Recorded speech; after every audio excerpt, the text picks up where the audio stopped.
Hello বন্ধুরা, আমার রান্নাঘর থেকে আজকে আমি তোমাদের সাথে শেয়ার করছি লাউ পাতা বাটা। তা আমি আগে লাউ পাতাটা কড়াইতে নেড়ে নেব না, আমি ভালো করে বাজার থেকে কিনে নিয়ে এসে ভালো করে কেটে ধুয়ে নিয়েছি। এখন আমি মিক্সিতে দিয়ে বেটে নেব। বেটে এমনি লাউ পাতা বা যে কোনো পাতা আগে বেটে কড়াইতে নেড়ে নিতে হয়, আমি সেটা নিচ্ছি না, আমি আগে বেটে নিচ্ছি। তার মধ্যে দেবো 2টো কাঁচা লঙ্কা আর কিছু রসুন দেবো, দিয়ে আমি বেটে নেব। মিক্সি জারে দেব, আমি শিলে বাটবো না, মিক্সি জারে দিয়ে বেটে নেব। আমি বেটে নিয়ে এসেছি দেখো মিক্সিতে। এবার আমি কড়াই বসিয়ে দিয়ে তেল বসিয়ে দিয়েছি।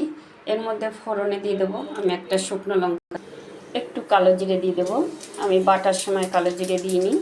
দিয়ে এবার ফোড়নটা হয়ে গেলে পরে আমি এবার এটা ঢেলে দেবো।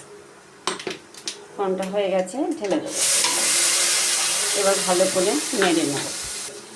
আমি এবার সুন্দর করে, তোমরা তো আগে ভেজে বেটে খেয়ে দেখেছো, কাঁচাটা বেটে এরকম শুকনো লঙ্কা কালো জিরে ফোড়ন দিয়ে খেয়ে দেখো, এটা পুরো সম্পূর্ণ আলাদাভাবে তৈরি হয়, আলাদা টেস্ট লাগে, তৈরি হয় আলাদা টেস্ট লাগে।